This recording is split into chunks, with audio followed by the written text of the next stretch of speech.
Prince Charles was about to give a speech when someone from the audience tried to kill him. However, his unbelievable reaction caught everyone's attention as he didn't even flinch when he heard the shots. I was thinking, that's very peculiar. What's this man trying to do? The next thing, I was hit by my policeman, you see. It all happened while he was visiting Australia in 1994. The then prince was about to give a speech when chaos unleashed.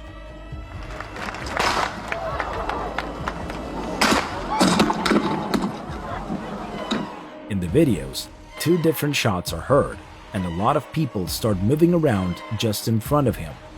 The man sprang from the crowd and began firing less than 10 feet away. The palace rejected the implied criticism tonight, saying security was entirely a matter for the police.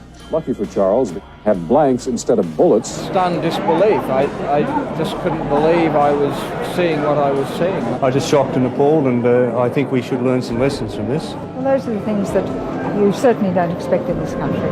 We were stunned. We really were. I remember turning to someone and saying, what the hell is going on here? One protester had shot a couple of times before attempting to charge at Prince Charles. However, nobody knew that he had a blank gun, so the royal family security protocol had to be carried out quickly to prevent a tragedy. Everyone was stunned that someone could actually get from the crowd and to the stage, because it's fine now to say, yes, he only had a starter.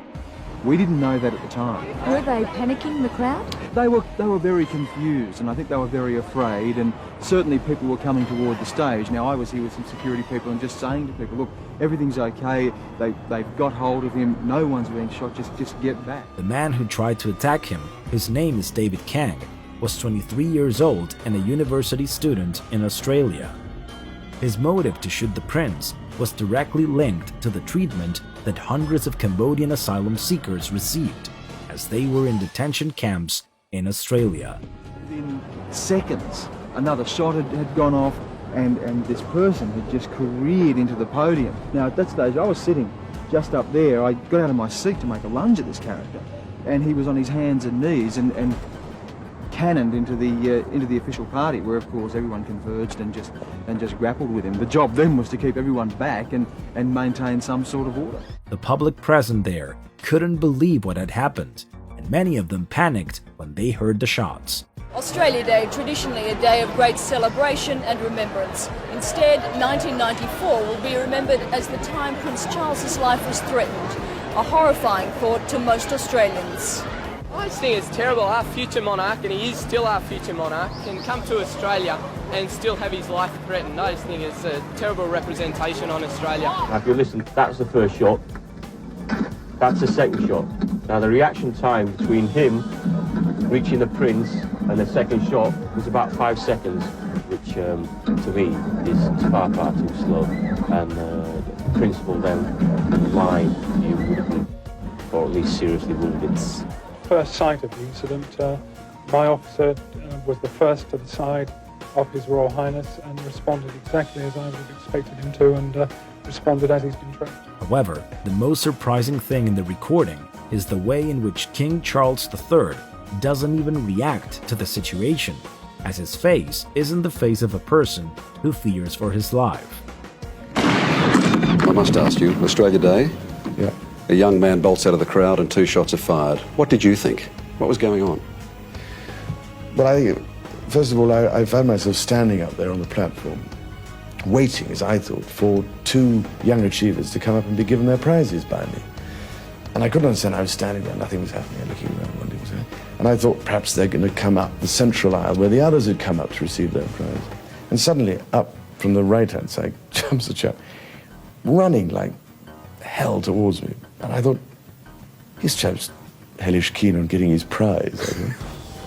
And, you thought it was one of the kids? Well, the trouble is with these things, it's very difficult to tell the difference between what is part of the proceedings and what is actually, what you call an incident, that something, isn't meant to be happening. And it was by the time it had gone, I was thinking, that's very peculiar, what's this man trying to do? The next thing, I was hit by my policeman, you see, barged to one side, and then the Premier and 25 other policemen disappeared in a sort of immense scrum around here. Luckily, Prince Charles managed to come out unhurt, and it was all just a story to tell that the world will remember forever. Well, you just didn't know what was going on. Well, I mean, I didn't run away or anything else. There was no point. But I mean, I think you just get on with it. Yes. You know, whatever's going on. But I mean, if the chap had hit me in some way or other, I would have been slightly different. But it's quite difficult. What do you do if somebody's running straight at you? I didn't know what he was doing. But by the time, you know, it takes time, funny enough, for you realize we're not all made like James Bond, you know, or Indiana Jones. I mean, you know, you don't just step to one side and go blat as somebody goes past you. Or like they always can do, get into an aeroplane, start it up and fly it. Have you never seen what the aeroplane's like? You know, it doesn't happen in real life. What do you think later, when you got back afterwards and before you went to bed, did you think, that could have been close? Oh, yes. I mean, certainly, you know, you'll never know. He could have been carrying a real... or whatever. But I mean, if you think about these things all the time, you can't actually get on with life. That's the problem. Other people have to think of these things who are trained. I mean, I'm not trained to constantly look around and see if somebody's going to come and attack me. However, still today, there are many people who demonstrate against him and royalty, as happened to him when people threw eggs at him while he was walking with his wife Camilla.